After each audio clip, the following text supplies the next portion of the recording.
Hello दोस्तों, कैसे हैं आप लोग। दोस्तों, आप सभी का हमारे यूट्यूब चैनल रोज़गार विद अंकुश शर्मा में बहुत बहुत स्वागत है। दोस्तों, आज की जो हमारी वीडियो है, ये वीडियो आपकी ऑन डिमांड है। एक मेरे फ्रेंड ने, जो कि आशुतोष शुक्ला नाम है उनका, ठीक है, मैं नाम भी मेंशन कर दे रहा हूँ। उन्होंने 2 बार रिक्वेस्ट डाली है कि ओवरड्राफ्ट अकाउंट पे वीडियो बनाइए। तो मैंने आज कंटेंट सर्च किया है, इसके बारे में जाना है, लोगों से पूछा भी है, ठीक है, और इसके बारे में पढ़ा भी है अकाउंट के बारे में। उसके बाद मैंने ब्लॉक में बात की है, जो कि बीसी सखी को भी, क्योंकि ओवरड्राफ्ट अकाउंट की ज़रूरत पड़ेगी। तो ब्लॉक में बात करने के बाद फाइनल जो कंक्लूजन निकला है, उसके बारे में मैं ये वीडियो बनाने जा रहा हूँ। तो दोस्तों, सबसे पहले तो थैंक यू उनको, शुक्ला जी को, ठीक है, जिन्होंने इस वीडियो को बनाने के लिए बताया है, क्योंकि इसी वजह से काफ़ी सारी बीसी सखी को इसका फ़ायदा मिलेगा। तो हम स्टार्ट करते हैं वीडियो को। सबसे पहले दोस्तों, ओवरड्राफ्ट अकाउंट के बारे में मैं आपको एक बेसिक चीज़ बता देता हूँ। यहाँ से इस इमेज की हेल्प से, ये देखिए, इस इमेज में आप देख पा रहे होंगे, ये ओवरड्राफ्ट फैसिलिटी है, ठीक है। आप लोगों ने देखा होगा, एक आपका सेविंग अकाउंट, अपना पर्सनल अकाउंट होता है, ठीक है। पर्सनल अकाउंट आपका हमेशा ओपन होगा। सभी लोग अपना सेविंग अकाउंट ओपन करवा के रखते हैं किसी न किसी बैंक में। अब दोस्तों, यहाँ पे जो एग्ज़ाम्पल दिया हुआ है, इसमें एग्ज़ाम्पल में ये बताया हुआ है कि मान लीजिए आपका एक सेविंग अकाउंट है और एक आपका ओवरड्राफ्ट अकाउंट है। तो यहाँ पे मान लीजिए आपके सेविंग अकाउंट में एक अमाउंट पड़ा हुआ है, जिसका अमाउंट ए बोला गया है। मान लो 5,000, 10,000, 50,000, 1,00,000, कुछ भी हो सकता है, ठीक है। दूसरा हमारा ओवरड्राफ्ट अकाउंट।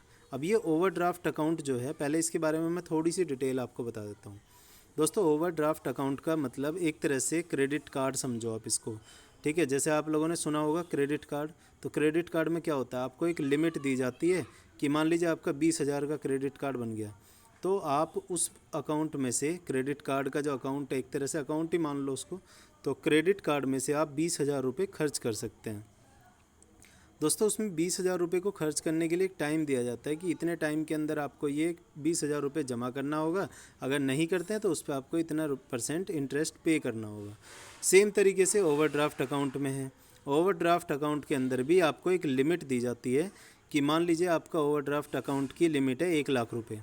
तो दोस्तों, आप क्या कर सकते हैं, मान लीजिए आपके ओवरड्राफ्ट अकाउंट में एक भी रुपया नहीं है अभी, ठीक है, या मानिए कि सेविंग अकाउंट में एक भी रुपया नहीं है, तो आपका सेविंग और ओवरड्राफ्ट अकाउंट दोनों एक साथ लिंक रहते हैं।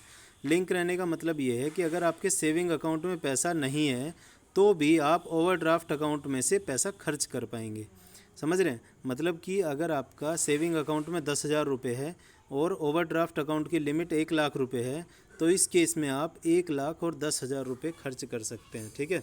आपके पास जो एक लिमिट रहेगी, वो 1,10,000 रुपये तक आप खर्च कर पाएंगे। समझ में आ रहा है।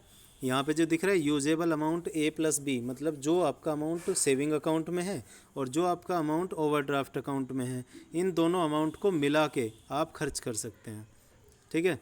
तो एक एग्जांपल से हमने बता दिया आपको ओवरड्राफ्ट अकाउंट का क्या यूज़ है। सबसे मेन चीज़ तो यही है कि ओवरड्राफ्ट अकाउंट जो है वो इसलिए ओपन किया जाता है कि बाई चांस आपके सेविंग अकाउंट में पैसा नहीं है, तो उस केस में अगर आपको ट्रांजैक्शन करनी है तो आप ओवरड्राफ्ट अकाउंट से ट्रांजैक्शन कर दीजिए, और जब आपके सेविंग अकाउंट में पैसे आ जाएंगे तो आप उस पैसे को ट्रांसफ़र कर सकते हैं उधर ओवरड्राफ्ट अकाउंट में, ठीक है। तो देखो, अब इसका बीसी सखी को कैसे फ़ायदा मिलेगा, मैं आपको ये बता देता हूँ। ये मैंने ब्लॉग में जो पता किया है, ये उसके बेसिस पे है। तो दोस्तों, जो मुझे पता चला है उसमें ये है कि कंडीशन कि जो बीसी सखी बनी है अभी हर ग्राम पंचायत में, उन बीसी सखी को भी एक ओवरड्राफ्ट अकाउंट दिया जाएगा, जो कि आपका पेटीएम बैंक की तरफ से ही होगा, या फिर जो भी आपके यहाँ पे बैंक फैसिलिटी प्रोवाइड कर रही है। 6 कंपनीज़ मैंने जो बताई थी, उसकी वीडियो देख लेना आप। 6 कंपनी कौन कौन सी हैं जो कि फाइनेंशियल एग्जीक्यूटिव की तरह काम कर रही हैं आपके बीसी सखी योजना में, ठीक है। तो जो भी आपके, जैसे हमारे यहाँ पे है पेटीएम बैंक, तो ये पेटीएम बैंक का एक तो अपना अकाउंट खुल जाएगा, ठीक है, पेटीएम पेमेंट्स बैंक में। दूसरी बात, बीसी सखी का अकाउंट, ठीक है, और दूसरा क्या होगा, ओवरड्राफ्ट अकाउंट। ये ओवरड्राफ्ट अकाउंट जो बनेगा, ये ओवरड्राफ्ट अकाउंट की लिमिट 1 या 2 लाख तक हो सकती है, ठीक है। तो ये आपकी डिपेंड करेगी कितने रुपए इसमें लिमिट मिलेगी, ये अभी डिसाइड नहीं हुआ है, जैसा कि मुझे बताया गया है, ठीक है। तो अभी इसमें क्या होगा कि ओवरड्राफ्ट अकाउंट जो है, ये इसमें आपको एक लिमिट मिलेगी, और मान लीजिए आपका जो बीसी सखी हैं, उन बीसी सखी के अकाउंट में मान लीजिए 20,000 रुपये थे या 10,000 रुपये थे, उन्होंने 10,000 रुपये वो ट्रांजैक्शन कर दिए, लेकिन तब तक उनके अकाउंट में 10,000 रुपये नहीं आए, और ठीक है, तो उस केस में क्या होगा कि बाकी के जो आपके 10,000 से ज़्यादा की अगर ट्रांजैक्शन आप करना चाहती हैं तो उस केस में आप ओवरड्राफ्ट अकाउंट से पैसे ट्रांजैक्शन कर सकते हैं। और आपको करना क्या होगा बीसी सखी को, जैसे मान लो कि मुझे पैसा लेना है बीसी सखी से, तो मैं जाऊंगा अपना आधार कार्ड लेके जाऊंगा, ठीक है। आधार कार्ड में मैं जैसे ही अपना थंब इम्प्रेशन लगाऊंगा वहाँ पे मशीन के अंदर, तो हमारे अकाउंट की डिटेल्स उनके पास आ जाएंगी बीसी सखी के। अकाउंट की डिटेल आने के बाद वो पैसा वहाँ से डिडक्ट करके और पैसा हमें दे देंगी, ठीक है। तो इस तरीके से आपका ओवरड्राफ्ट अकाउंट से ही पैसा कटता रहेगा और ओवरड्राफ्ट अकाउंट में ही पैसा जाता रहेगा। तो इसीलिए यहाँ पे आपका बेनिफिट हो जाएगा। अब मैं इसका एक और पर्पज़ यहाँ पे बता देता हूँ। ये देखिए, ओवरड्राफ्ट फैसिलिटी जो मैंने आपको अभी बताई है वो यहाँ पे और अच्छे से एक्सप्लेन की गई है। ये जो ओवरड्राफ्ट अकाउंट है ये लिंक्ड होता है बैंक अकाउंट्स के साथ। मतलब जैसे आपका पेटीएम पेमेंट्स बैंक का अकाउंट है, तो ये जो ड्राफ्ट अकाउंट होगा ये आपका उसके पेटीएम पेमेंट्स बैंक के साथ लिंक हो जाएगा।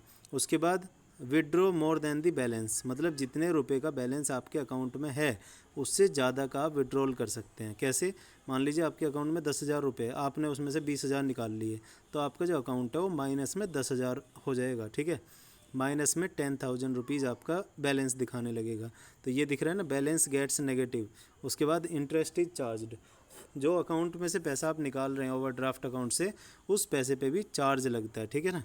तो वो जो चार्ज लगता है उसके लिए टेन्योर नॉट डिफाइंड, मतलब इसमें टेन्योर ऐसा कोई डिफाइन नहीं होता है कि इतने टाइम तक ही आपको जमा करना है, ऐसा कुछ नहीं है। ये एक तरह से करंट अकाउंट की तरह काम करता है कि आपको जब भी मर्जी है उसमें फिल कर दो, फिर निकाल लो, उतना ही टाइम का आपको ब्याज लग जाएगा, ठीक है। पे बैक एज मनी कम्स, मतलब जैसे ही आपके पास पैसा आ रहा है तो पैसा जैसे ही पहुंच रहा है तुरंत ही आप उसमें पे मनी को वापस कर सकते हो। जो भी आपने ओवरड्राफ्ट अकाउंट से मान लो 10,000 रुपये एक्स्ट्रा निकाल लिया था, तो उसको जैसे ही आपके अकाउंट में 10,000 रुपये हो जाता है आप उसमें पे कर दो, तो उसमें भी आपको कोई इशू नहीं आएगा, ठीक है। आपको आई थिंक समझ में आ रहा होगा। अभी यहाँ से एक ओवरड्राफ्ट और लोन में क्या अंतर है वो भी मैं आपको बता देता हूँ थोड़ा सा, ठीक है। ओवरड्राफ्ट और लोन में भी कुछ अंतर हो सकता है, वो अंतर क्या है मैं बताता हूँ। देखिए, सबसे मेजर अंतर है ये 5 जो नीचे दिख रहे हैं, ये 6-7 पॉइंट, इनको भी मैं बताऊंगा। लेकिन ओवरड्राफ्ट एक फैसिलिटी है जहाँ पे एक तरह से करंट अकाउंट होल्डर होता है और वो क्या करता है, अपना पैसा निकाल सकता है बैंक से, जो भी उसको क्रेडिट बैलेंस दिया हुआ है अकाउंट के अंदर उसमें से वो पैसा निकालता है और उसको रिटर्न कर देता है। लेकिन लोन के अंदर क्या होता है, लोन में एक लमसम अमाउंट होता है, जैसे कि मान लो 50,000 का लोन या 10,000 का लोन या 1 लाख का लोन, वो लोन मिल रहा है, किसी भी कंपनी को मिल रहा है या किसी पर्सन को मिल रहा है, तो उस केस में वो एक स्पेसिफिक पर्पज़ के लिए लिया जाता है। जैसे लोन ले रहे हैं भाई शादी के लिए लिया या फिर घर बनाने के लिए लिया, ज़मीन खरीदने के लिए, तो वो बता के लिया जाता है और इस अमाउंट को एक पर्टिकुलर टाइम के अंदर हमें वापस भी करना होता है। ऐसा नहीं कि लोन की अमाउंट बढ़ गया, लोन में अगर मान लो 1 साल के लिए लिया तो 1 साल में आपको जमा करना पड़ेगा, अगर उससे ज़्यादा आप उसको खींचोगे तो उसमें पेनल्टी लगेगी, ठीक है ना। तो देखिए अभी डिफरेंस पॉइंट्स क्या हैं। एक तो पर्पज़ मतलब कि ओवरड्राफ्ट अकाउंट का पर्पज़ अलग है और लोन का पर्पज़ अलग है। दूसरा टाइम ड्यूरेशन, मतलब कि तुम्हारा टाइम ड्यूरेशन जो है वो इसमें लोन के अंदर फिक्स होता है और इसमें कोई ऐसा फिक्स नहीं होता, जितने दिन आप उसको रखोगे उतने दिन का आपको ब्याज देना पड़ेगा। प्रोसेस में भी थोड़ा सा अंतर है। सिक्योरिटी रिक्वायरमेंट्स, असिस्मेंट क्राइटेरिया, ठीक है। असिस्मेंट क्राइटेरिया का मतलब ये है कि हमें किस आदमी को लोन देना है, किस आदमी को नहीं देना है, ये भी डिसाइड करना होता है ना। रीपेमेंट, मतलब रीपेमेंट किस तरीके से होगा। इंटरेस्ट कैलकुलेशन, इंटरेस्ट में भी अंतर होता है क्योंकि लोन का तो इंटरेस्ट फिक्स होता है हर चीज़ का, हर एक, जैसे होम लोन का अलग है, बाइक लोन का अलग है, व्हीकल लोन के लिए कोई बड़ी गाड़ी ले रहे हो उसका अलग है। तो इस तरीके से इफ़ेक्ट ऑन रेशोज़, मतलब इसमें रेशो पे भी इफेक्ट पड़ता है। तो दोस्तों आई थिंक मुझे लग रहा है कि सब मैंने चीज़ें बता दी हैं। मेनली हमारा फोकस था ओवरड्राफ्ट अकाउंट के ऊपर, ये तो मैंने एक्स्ट्रा में बता दिया आपको कि लोन में क्या डिफरेंस है और ओवरड्राफ्ट अकाउंट में क्या अंतर है, तो ये मैंने आपको बता दिया है। दोस्तों इस वीडियो को फैला दो सभी बीसी सखी के पास, क्योंकि ये वीडियो आपके जितने भी ग्रुप हैं बीसी सखी के, सब में जाना चाहिए, सबको पता होना चाहिए कि किस तरीके से हम ओवरड्राफ्ट अकाउंट को यूज़ करते हैं। और मैंने इसके लिए वाकई मेहनत की है, काफ़ी लोगों से पूछा भी है, काफ़ी लोगों से बात की है, ब्लॉग में भी बात की है, तब जाके इतनी इन्फॉर्मेशन इकट्ठा हो पाई है, तब जाके ये समझ में आ पाया कि एक्चुअल में क्या करना होगा बीसी सखी को इस ओवरड्राफ्ट अकाउंट का। तो दोस्तों प्लीज़ हेल्प ज़रूर करना, इस वीडियो को अपने सारे ग्रुप में फैला दो और बाकी लाइक और शेयर कर देना वीडियो को, ठीक है। और चैनल को सब्सक्राइब कर लीजिए क्योंकि आपको सारी बीसी सखी की वीडियोज़ यहाँ पे तुरंत मिलेंगी, जैसे ही टाइम आएगा तुरंत मिलेगी। सो बाकी मिलते हैं दोस्तों नेक्स्ट वीडियो में। Thank you for watching.